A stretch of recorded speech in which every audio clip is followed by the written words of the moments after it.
Well, well, well. So you got GM and now you're bored. But you don't want to make an Iron Man. That pretty much leaves you with two options. Now, I suppose since you're here, you've already made your choice, so I won't try to talk you out of it. Quite the opposite, actually. I'm here to tell you that you can do it. There are countless players that are way better than I could ever hope to be, out there doing solo TOB and making great content of their efforts. But what about someone who isn't good? Someone who can't write a dissertation on every single strategy for TOB?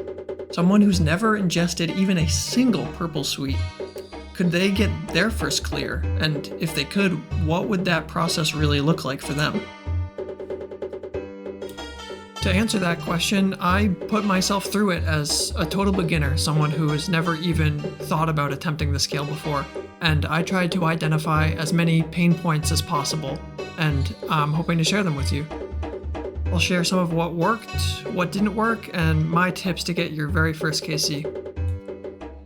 A lot of what I will cover in this guide is covered even better by Chriskies and Horselord in their solo TOB videos, and I learned so much from watching them.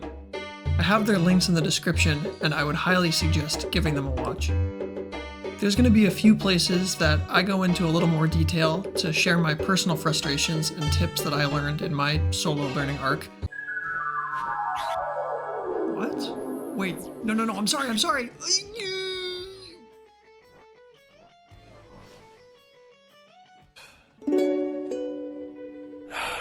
You're a failure. You failed. You fail at everything. You fail at marriage. You fail at family. Your kids are failures. And you're fat. You're not attractive. You never were. Well, you were a little bit when you were a teenager. But then you got fat.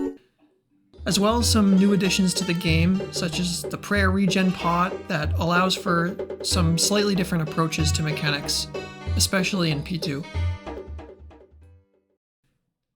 I'll mainly showcase and discuss one primary best-in-slot gear setup, and a couple different options in terms of the offhand you're going to bring if you don't have access to certain items, and they each have their pros and cons.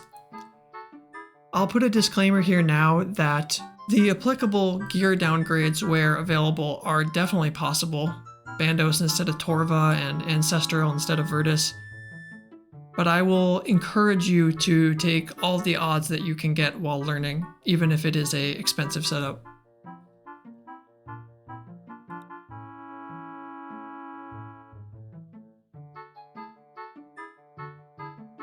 Setup A will utilize the Fortified Alidness Ward, the main takeaways of this being that it is giving you more magic damage and higher kill odds on Nylos. It will also give you some marginal P1 Verzik staff camping damage and some more flexibility on Maiden for being drained. I'll say the last 2 points are pretty irrelevant. Setup B instead runs the Elysian Spirit Shield, and we are trading some of that magic damage and accuracy in exchange for some damage mitigation and general tankiness. And this is especially relevant in the critical late waves of Nylo. Whichever setup you run, I can say that I've personally run both, and there's really not that much of a difference. You'll feel the slight increase in the magic damage, and you'll also feel the slight increase in damage reduction, so whatever you have access to and whichever way you go, I think they're both completely viable options for a first KC, and they will not differ very much. Ah yes, the plugins. I do use plugins. They play the game for me, they take all the skill out of the game, I should myself. Brother, I'm with you. I am with you. But there are a couple that are particularly useful for the solo TOB experience. Those namely being the TOB QOL plugin with its various settings and options for each room, the Nylo plugin, and the visual metronome.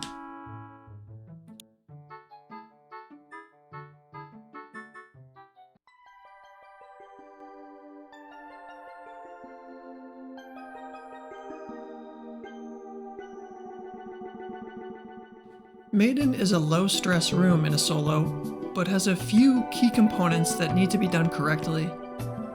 Ensuring we're attacking on a good tick and TOB flicking will prevent melee combat stats from draining throughout the fight. Proper management of our health and our prayer will prevent needlessly wasting supplies, and a focus on freezing crabs in an advantageous position will allow for a calm and controlled start to a very difficult raid.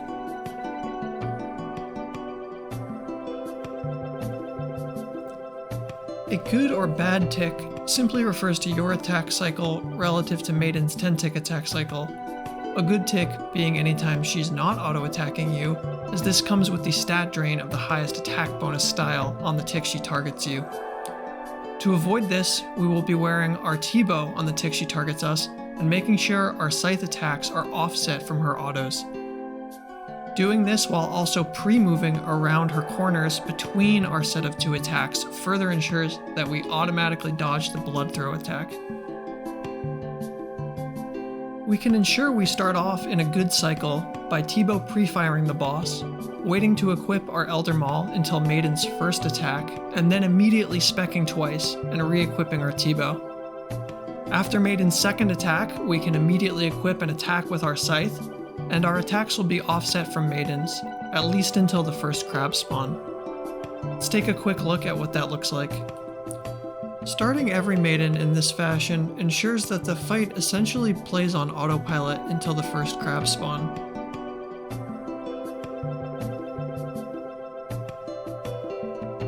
If you are a one-tick flicking enthusiast, you can do so here to conserve a bit of prayer. However, in my experience, when learning, you'll probably end up using at least 1 or 2 brew doses here, and you will have to Sandfew anyway to restore your stats.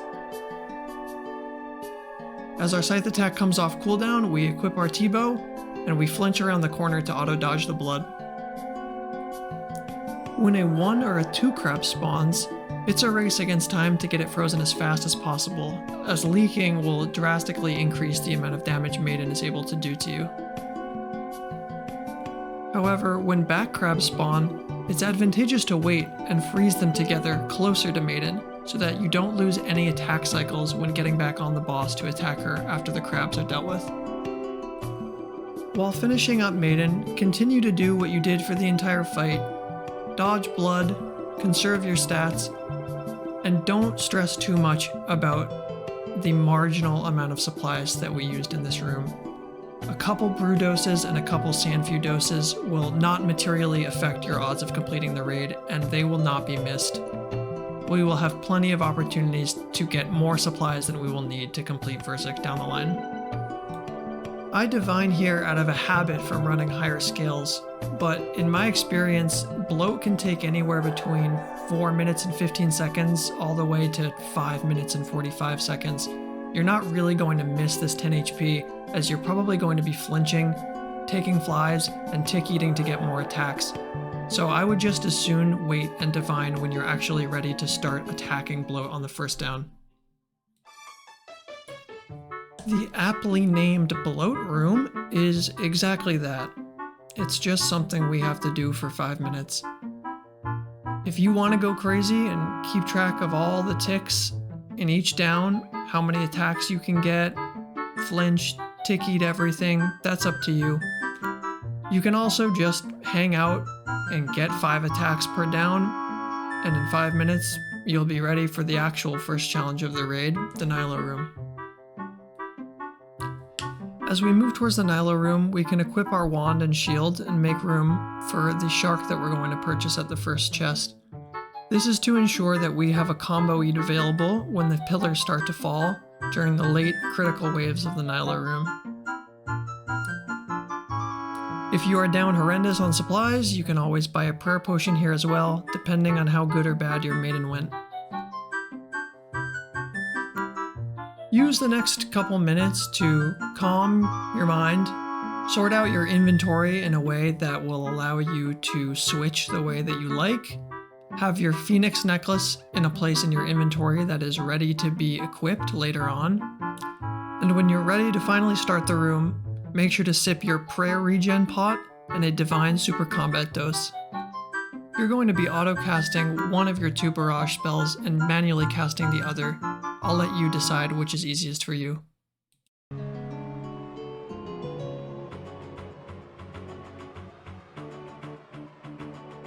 You've made it to the Nylo room. Likely your first choke point and the first major learning curve of the raid. You will need both flexibility for the early waves as well as very procedural play for the later waves in order to succeed. This is a hard and punishing room. Try hard to improve one thing each time you do it. It's not about getting in there and one and doneing it. It can be very challenging to keep track of exactly what we're responsible for at any given time in this room. So let's anchor ourselves with a few key checkpoints to make sure we're setting up the next phase of the room for success. Some raids you'll one-shot every crab, others not a single one. This does not matter. Play well, stay focused on your checkpoints, and you'll make it through. Maintaining high HP in this room is paramount, as needing to brew before the first pillars start to fall will put you in a very challenging position. Our strategy will consist of prioritizing aggros and the protection of the northwest pillar. Blowpipe specking large range aggros, as well as the occasional blood barrage on doubled mage crabs at a pillar will be more than enough to maintain high HP.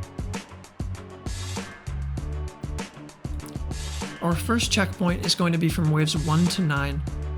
We're going to be positioned in the center of the arena, and our priority is going to be on the green range crabs, as this will allow us to make use of our blowpipe short attack cooldown. We will also be prioritizing aggros as needed to keep our HP high. Don't be overly concerned with making sure that your northwest pillar stays completely untouched. This is not realistic, and in the end we only need to keep one pillar. If others took disproportionately less damage than our northwest pillar, we can always choose to prioritize those later on towards the end of the room. Towards the end of phase 1, I am focused on the west mage and range big aggros, as together they can deal a lot of damage, and I want to make sure that I kill the major without getting a splash on the ranger underneath it and nulling.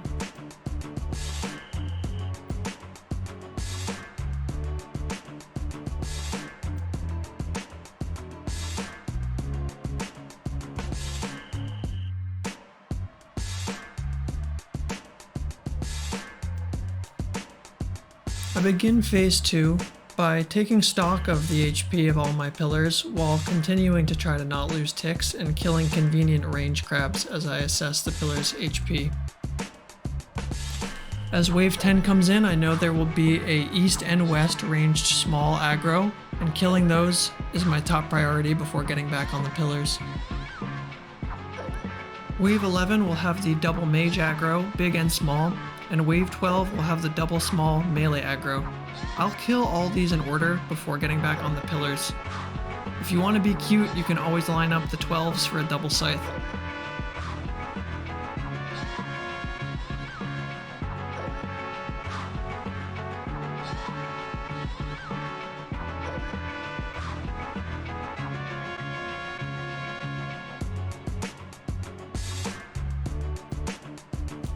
The East Wave 14 big range aggro is next, and I try to conserve a pipe spec typically here to finish this one quickly, but in this case I did not have it.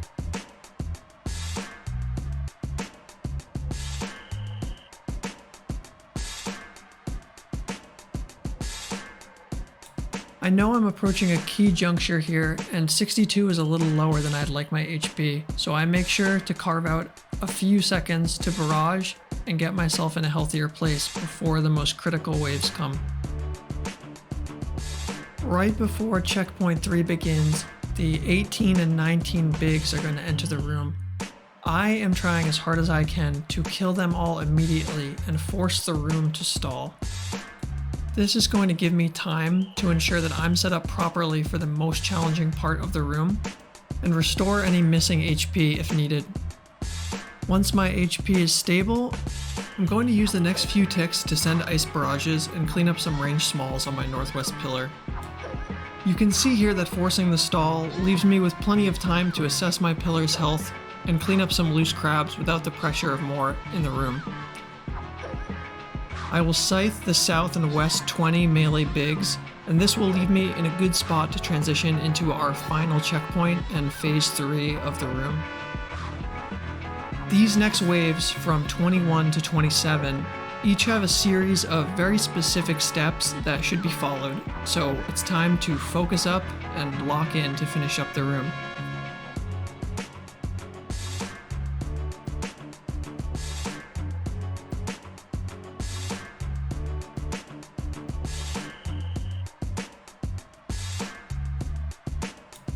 During this phase, we're going to utilize 3 tiles that we have marked in red. We'll refer to these tiles as Tile 1, Tile 2, and Tile 3.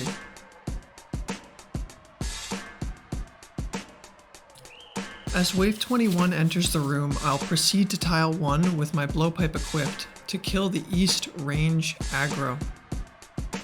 I will then equip my claws and kill the 21 south melee aggro, and I will send a barrage as I wait for the 23 south melee to enter the room.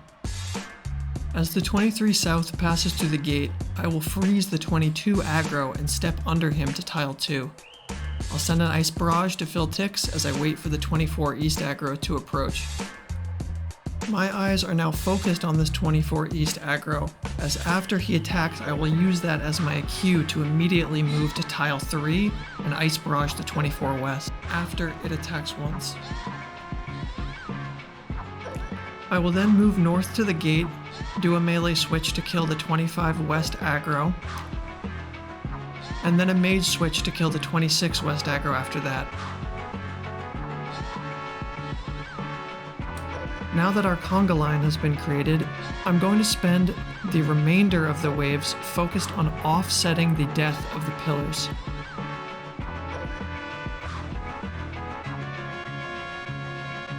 It is at this point in the room that I make sure my tank top and bottom, as well as my phoenix necklace, are equipped, as I am about to be taking large amounts of unmitigatable damage. Being 99 HP as the first pillar falls is ideal, as a mosh pit will be created in the center of the room and you will be responsible for dealing with many aggros. While keeping Protect Magic on, I'll prepare for the death of the first pillar by getting ready to double eat with the shark that we brought into the room for this purpose.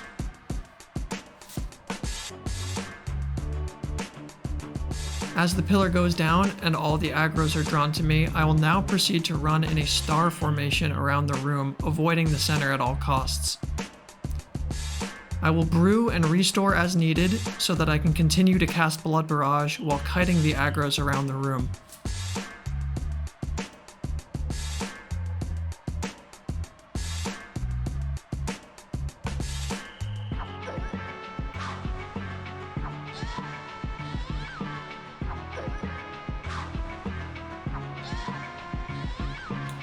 Once there are few crabs remaining, I'll attempt to freeze the aggros in place so that I can take off my protection prayer and blood barrage to full HP for the boss.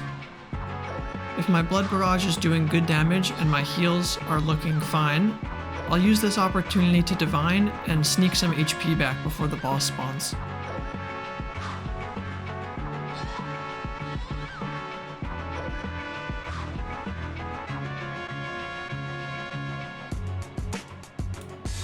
Take a deep breath, you made it through, and congratulations, this is a big milestone on your way to your first KC. It's worth noting here that if HP is an issue, you can always 2-1 the boss by stepping under just before its second attack and attack clicking out with yours just before it changes style. However, between Blood Fury and Barrage, I have not personally found that I ever needed to do this on a run.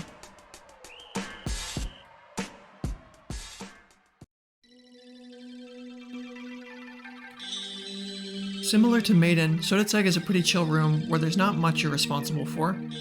The key takeaways here are to watch your HP before phasing each transition, to flinch melee attacks, and proper tick-eat timing on the death ball. To begin this room, just like for Nylos, I'll make sure that I'm divine potted and my prayer regeneration potion is active. I'll start each phase with an Elder Maul, and for the first phase I'll be camping in melee range until the first death ball brings my HP down.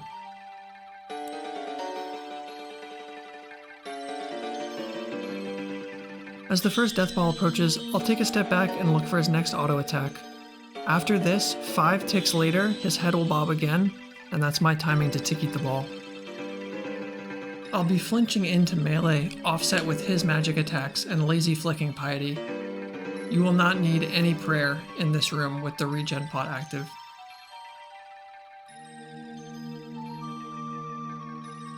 Once I'm within the range where a max hit from my scythe would cause a phase transition, I make sure to eat up with some purple sweets until I'm at about 10 or 12 HP, as I need a few seconds to screenshot the maze and you'll be taking degen damage while you're in there. I'm sure there are faster and more elegant ways to do this part of the process, but I just use the window snipping tool as I run through to the other side and grab a screenshot of the tiles. I then use the brush marker plugin to very slowly mark each one. I've already dedicated about 30 minutes to the raid at this point, so I don't really mind spending an extra couple here to make sure I don't die. Once everything is marked, I equip my Elder Maul, I put the special attack on, and I run through the maze. The rest of the room pretty much just plays as a repeat of exactly what you just did. Be careful when you run out of the maze that you don't instantly chance a melee hit, as you'll usually be finishing the maze on below 10 HP.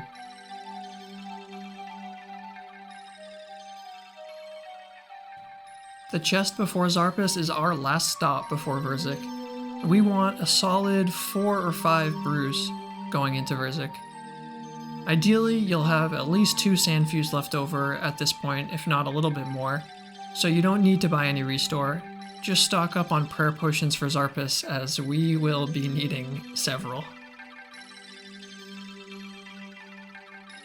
It will be obvious why in the next segment, but I like to use this time to organize my prayer potions in my inventory in a way that is consistent and a way that allows me to easily flick between the quick prayer icon and the prayer potion itself.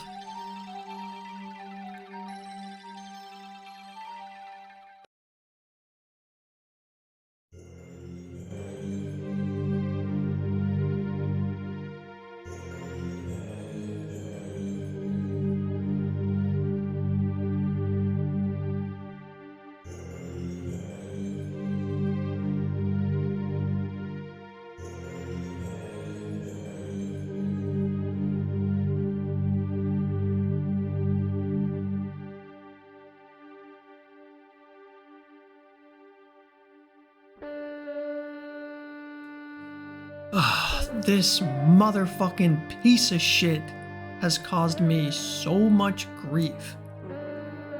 The good news is that I took that suffering onto myself to shield you from it. I'm like Jesus. Okay, maybe I won't include that part. The first time you try this room, it's probably going to be really chaotic and kind of crazy, but by identifying our one really important tick, that golden tick, and some slight planning ahead, this room is going to end up coming down to executing one very simple combination of inputs over and over again in a 4-tick cycle until the room is over. That really important tick is the tick that you normally step back on when in a scythe walking cycle with Xarpus. We're going to start the room in a way that I will show that will allow us to identify what that tick is immediately, and then we're going to make use of it later on. To identify this very important tick, we can make use of the visual metronome, which will match this up with a particular input that we're going to do as phase 2 of Xarpus starts. We must have our quick prayers set to redemption and piety for this method. On the first tick available, I'm going to scythe Xarpus once, equip my Elder Maul, and special attack. On the next tick, I'm going to step under Xarpus, and the tick after, I will click to attack out. What we are focused on identifying is the tick that I am using to yellow click under Xarpus after sending my first Elder Maul spec. This is our golden tick, and it is going to define the cycle that we are going to use to get through this room. You'll notice as the room progresses, this is also consistently the tick that you're going to step back to avoid the poison splat.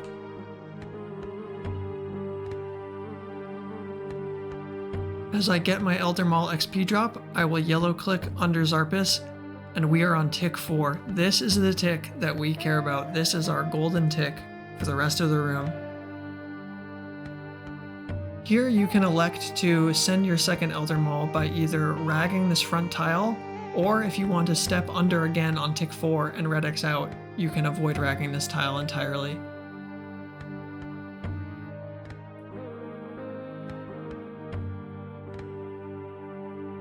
Now that we've identified our important tick and sent both of our special attacks, we're going to continue the room by 5.3 ticking our scythe the way we first learned how to scythe walk. As the room fills up, we need to be paying special attention to tile management and ensuring that there are some tiles against Xarpus' character model that remain unragged, as we're going to need those to finish out the room. If you ever get lost or out of cycle from dodging poison and moving around the room, remember that the tick we identified earlier is our step back tick, meaning the tick after that, Xarpus is going to target and attack us. To ensure that we don't rag any important front tiles, you can always restart your cycle by attacking and dragging yourself into her on that tick.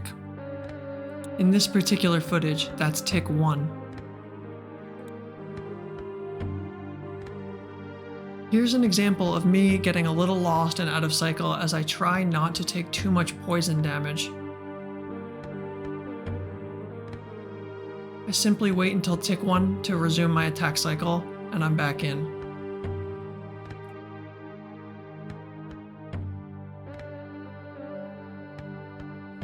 Now as I transition around to Xarpus' third face, I notice that I'm starting to run out of useful tiles, and I don't want to risk the front tiles being ragged for the most important part of the room.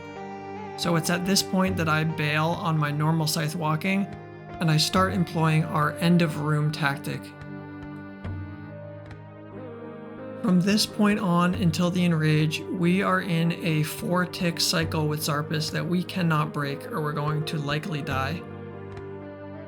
We're going to use our golden tick that we identified to anchor ourselves in this cycle, and that is going to be the tick where we step under.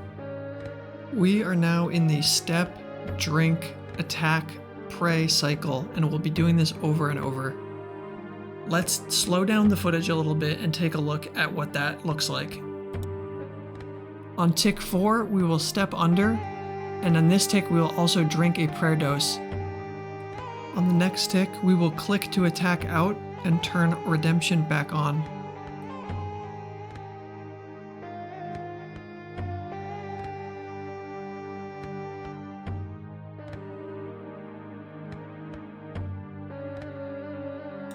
Now let's watch the cycle in normal time.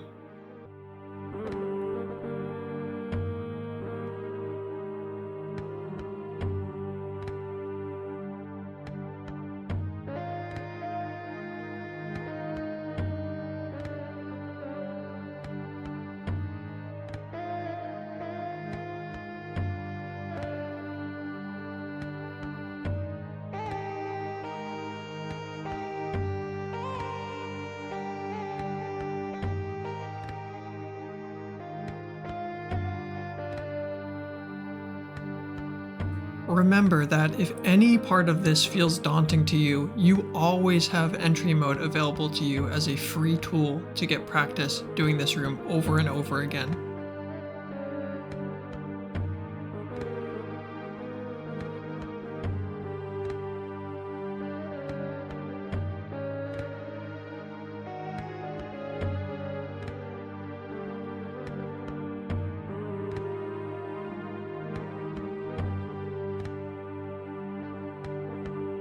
Once she finally screeches, you can take a deep breath.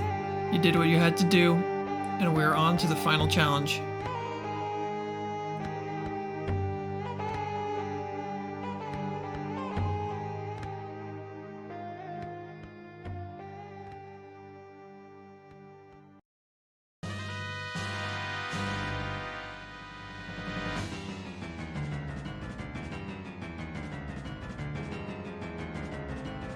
With relatively new additions to the game, Verzik is not the slog that she used to be to get through. With prayer regen pots ensuring you always have redemption up for each zap attack in P2, and only one crab spawn during reds, all we need to do is focus on good crab popping procedure, good DPS uptime, and making sure we have supplies for P3. Staff camping during P1 is pretty slow, but it ensures that you will get through the first phase of the fight without any risk and while using no supplies, so I would highly recommend doing this for your first KC.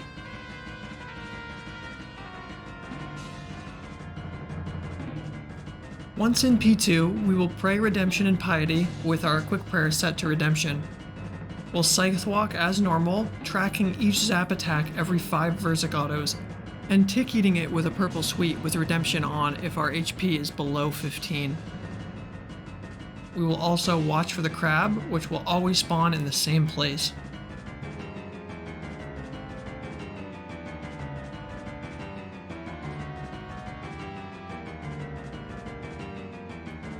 When the crab does spawn, we can calmly pop it using the same 2 tiles each time.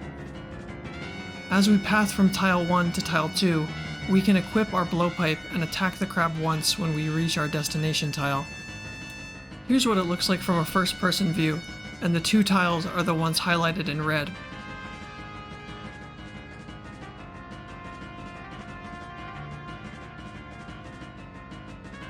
It's worth noting that in this clip, because of a particularly good Xarpus, I have an abundance of prayer potions left over. For this reason, I'm opting not to let the prayer regeneration potion tick back up to regenerate 1 prayer at a time, and this is simply so that I can keep Piety on through this phase of the fight. If you are tighter on supplies, that 1 prayer regeneration dose will allow the entirety of P2 to be a completely supplyless encounter.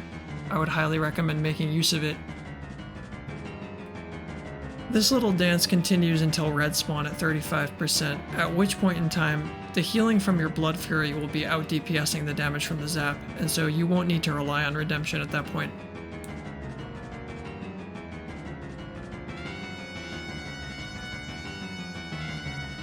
Once reds spawn, deal with them as you would in any other fight. Just be extra careful that you don't pull yourself into any rag tiles from a cabbage or into Verzik's bouncing range. I found that I can reliably crab skip from anywhere between 7 to around 11% if I'm either being ambitious or if supplies are a problem and I really need the phase to end. Once you are ready to skip, equip your claws, send your specs, and move on to P3. Honestly, for P3, there's not that much to discuss. I'm going to assume you have a proficiency in tanking, at least in its base non-enraged form. The only thing we're really focused on in P3 is keeping track of her special attacks. Most importantly, we need to know and be prepared for when the green ball is coming. As the yellow pool spawns, I know that the death ball will be 5 attacks after, so I'm using this time to overbrew and prepare for the 74 HP that I'm going to have to tank soon. When the death ball does come, I'll walk myself away from Verzik to make sure that I have time to brew before I have to worry about tanking again, as I'll be on very low HP after the ball hits.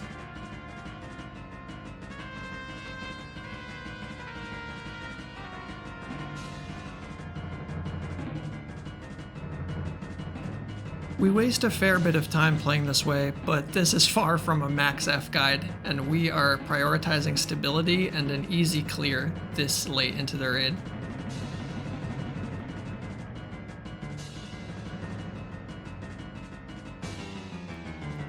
Once tornadoes spawn and the green ball comes out, there's a lot going on, and I'm not worried about how do I set up a perfect pog tank or how do I lose 0 ticks. I know we have the supplies needed to get the clear, so I am focused on 2 things. Not healing and making it to webs, as that is my obvious win condition for this clear.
Well, nothing left to do now but screenshot the board, collect that purple, and type !PB top 1 at your next bank standing session.